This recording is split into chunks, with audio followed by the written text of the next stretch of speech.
हर हर महादेव। जय शिव शंकर। आप सभी भक्तों का मेरे भक्ति सागर 1260 राधे चैनल में स्वागत है। सावन सोमवार व्रत कथा, सोमवार व्रत कथा, इसे पूरा सुनना भक्त। ज़्यादा से ज़्यादा शेयर करना, लाइक शेयर सब्सक्राइब जरूर करना, कमेंट में हर हर महादेव जरूर लिखना। आप सभी भक्तों की हर मनोकामना भोले बाबा पूरी करेंगे। ओम नमः शिवाय, ओम नमः शिवाय, हर हर भोले नमः शिवाय। एक साहूकार बहुत धनवान था। उसको धन आदि किसी बात की कोई कमी नहीं थी, परंतु पुत्र न होने के कारण वह अत्यंत दुखी था। वह इसी चिंता में रात दिन रहता था और इसलिए वह पुत्र की कामना के लिए प्रति सोमवार को शिव जी का व्रत और पूजन किया करता था। सायंकाल को शिव जी के मंदिर में जाकर दीपक जलाया करता था। उसके इस भक्त भाव को देखकर एक समय श्री पार्वती जी ने शिव जी महाराज से कहा कि महाराज, ये साहूकार आपका अनन्य भक्त है और सदैव आपका व्रत और पूजन बड़ी श्रद्धा से करता है, अतः इसकी मनोकामना पूर्ण करनी चाहिए। शिव जी ने कहा कि पार्वती जी, ये संसार कर्म क्षेत्र है। जैसे किसान खेत में बीज बोता है वैसा ही फल काटता है, उसी तरह इस संसार में जो जैसा कर्म करते हैं वैसा ही फल भागते हैं। पार्वती जी ने अत्यंत आग्रह से कहा कि महाराज, जब ये आपका ऐसा भक्त है और यदि इसको किसी प्रकार का दुख है तो अवश्य दूर करना चाहिए, क्योंकि आप तो सदैव अपने भक्तों पर दया करते हैं, उनके दुखों को दूर करते हैं। यदि आप ऐसा नहीं करेंगे तो मनुष्य क्यों कर आपकी सेवा व्रत पूजन करेंगे।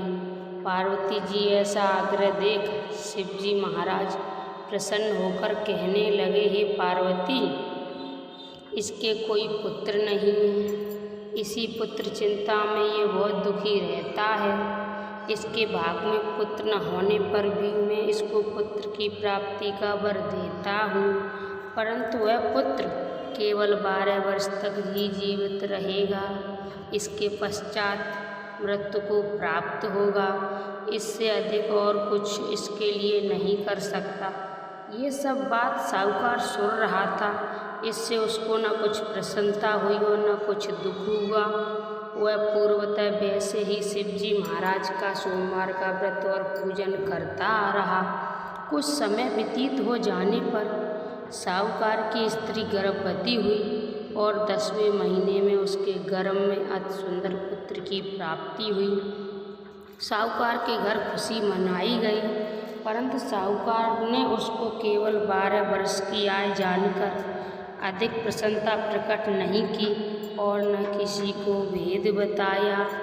जब वह 9 वर्ष का हो गया तो उस बालक के माता ने उसके पिता से उसके विवाह आदि के लिए कहा, परंतु वह साहूकार कहने लगा, मैं अभी इसका विवाह नहीं करूँगा और इसको काशी जी पढ़ने के लिए भेजूँगा। फिर उस साहूकार ने अपने साले अर्थात बालक के मामा को बुलाया। उसको बहुत सा धन देकर कहा, तुम इस बालक को काशी जी पढ़ने के लिए ले जाओ और रास्ते में जिस जगह भी जाओ वहाँ यज्ञ करते, दान देते तथा ब्राह्मणों को भोजन कराते जाओ। इस प्रकार वह दोनों मामा भांजे सब जगह यज्ञ करते और ब्राह्मणों को भोजन कराते जा रहे थे। रास्ते में उनको एक शहर पड़ा। उस शहर के राजा की कन्या का विवाह था और दूसरे राजा का लड़का जो विवाह के लिए बारात लेकर आया था वह एक आँख से काना था। लड़के के पिता को इस बात की बड़ी चिंता थी कि कहीं वर को देख कन्या के माता पिता विवाह में किसी प्रकार की अड़चन पैदा न कर दें। इस कारण जब उसने अति सुंदर सेठ के लड़के को देखा तो मन में विचार किया, क्यों न दरवाजे के समय इस लड़के से वर का काम करा लिया जाए। ऐसा विचार कर राजा ने उस लड़के और उसके मामा से कहा तो वह राजी हो गए और साहूकार ने लड़के का स्नान आदि करा, वर के कपड़े पहना तथा घोड़ी पर चढ़ा दरवाजे पर ले गए और बड़ी शांत से सब कार्य हो गए। अब वर के पिता ने सोचा, यदि विवाह कार्य भी इसी लड़के से करा दिया जाए तो क्या बुराई है। ऐसा विचार करके उसके मामा से कहा, यदि आप फेरों और कन्यादान का काम भी करा दें तो आपकी बड़ी कृपा होगी और हम इसके बदले में आपको बहुत सा धन देंगे। उन्होंने स्वीकार कर लिया और विवाह कार्य बहुत अच्छी तरह हो गया। परंतु जिस समय लड़का जाने लगा तो उसने राजकुमार की चुन्नी के पल्लों पर लिख दिया कि तेरा विवाह तो मेरे साथ हुआ है, परंतु जिस राजकुमार के साथ तुमको भेजेंगे वह एक आँख से काना है और मैं तो काशी जी पढ़ने जा रहा हूँ। उस राजकुमार ने जब अपनी चुन्नी पर ऐसा लिखा हुआ पाया तो उसने राजकुमार के साथ जाने से इनकार कर दिया और कहा कि ये मेरा पति नहीं है, मेरा विवाह इसके साथ नहीं हुआ है, वह तो काशी जी पढ़ने गया है। कुमारी के माता पिता ने अपनी कन्या को विदा नहीं किया और बारात वापस चली गई। उधर सेठ का लड़का और उसका मामा काशी जी पहुंच गए। वहां जाकर उन्होंने यज्ञ करना और लड़के ने पढ़ना शुरू कर दिया। जब लड़के की आयु 12 वर्ष की हो गई तब एक दिन उन्होंने यज्ञ रच रखा था कि उस लड़के ने अपने मामा से कहा, मामा जी आज मेरी तबीयत कुछ ठीक नहीं है। मामा ने कहा, अंदर जाकर सो जाओ। लड़का अंदर जाकर सो गया और थोड़ी देर में उसके प्राण निकल गए। जब उसके मामा ने आकर देखा वह मुर्दा पड़ा है तो उसको बड़ा दुख हुआ और उसने सोचा कि मैं अभी रोना पीटना मचा दूंगा तो यज्ञ का कार्य अधूरा रह जाएगा। अतः उसने जल्दी से यज्ञ का कार्य समाप्त कर ब्राह्मणों के घर जाने के पश्चात रोना पीटना आरंभ कर दिया। संयोगवश उस समय शिवजी महाराज और पार्वती जी उधर से जा रहे थे। जब उन्होंने जोर जोर से रोने पीटने की आवाज़ सुनी तो पार्वती जी शिवजी आग्रह करके उसके पास ले गईं और सुंदर लड़के को मरा देख कर कहने लगी, महाराज ये तो उसी सेठ का लड़का है जो आपके वरदान से पैदा हुआ था। शिवजी ने कहा कि पार्वती जी इसकी आयु इतनी ही थी, वो भोग चुका है।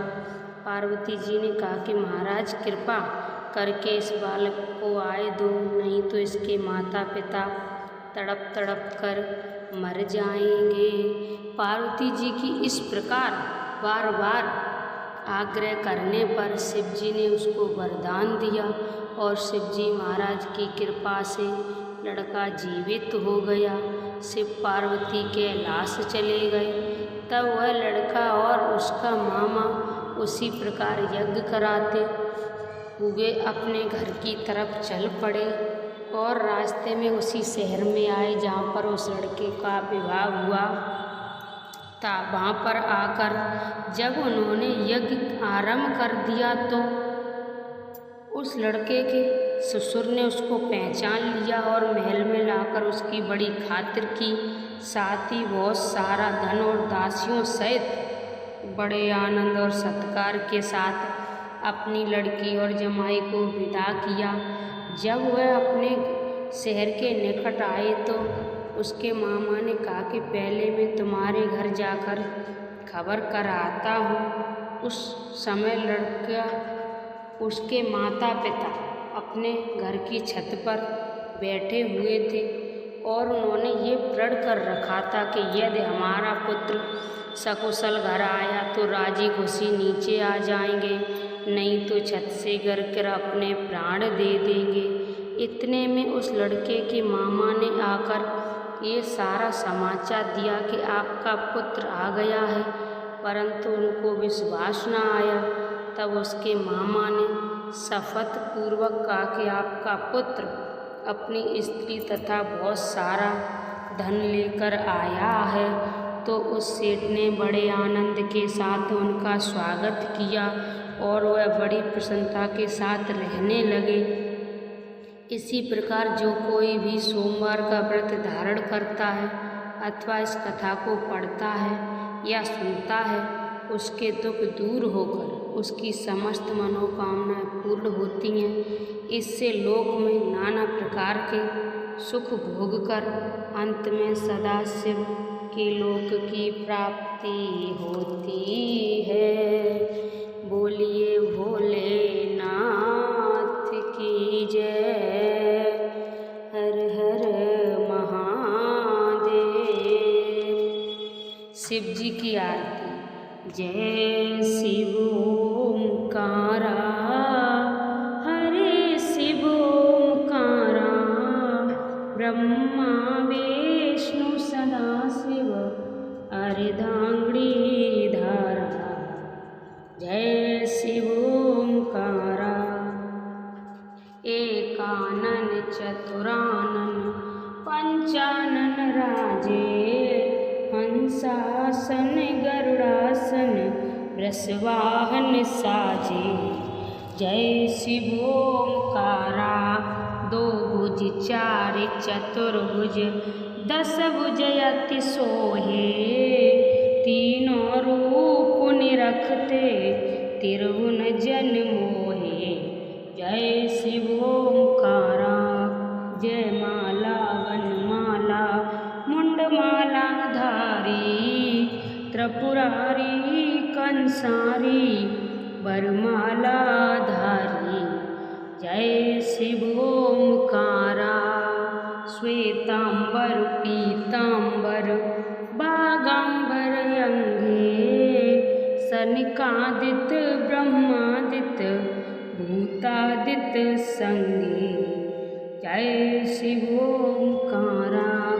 कर में श्रेष्ठि कमंडल चक्र त्रिशूल धरता, जग करता जग हरता जग पालन करता। जय शिव ओंकारा। ब्रह्मा विष्णु सदाशिव जानति अविवेका, प्रणवाक्षय के मंदे ये तीनों एका। जय शिव ओंकारा। तिरुगुण शिव की आरती जो कोई नर गावे, कहत शिवानंद स्वामी मन वांछित फल पावे। जय शिव ओंकारा। जय शिव ओंकारा। हरे शिव ओंकारा। ब्रह्मा विष्णु सदाशिव अर्धांगिनी धारा। जय शिव ओंकारा। जय शिव ओंकारा। हर हर महादेव। जय शिव शंकर। ओम नमः शिवाय। ओम नमः शिवाय। हर हर भोले नमः शिवाय। मैंने आप सभी भक्तों को सोमवार व्रत कथा सुनाई और आरती सुनाई शिव जी की। उसमें मैंने कुछ गलत बोला हो तो आप सभी भक्त मुझे माफ़ करना। इस वीडियो को ज़्यादा से ज़्यादा शेयर करना, लाइक शेयर सब्सक्राइब ज़रूर करना, कमेंट में हर हर महादेव ज़रूर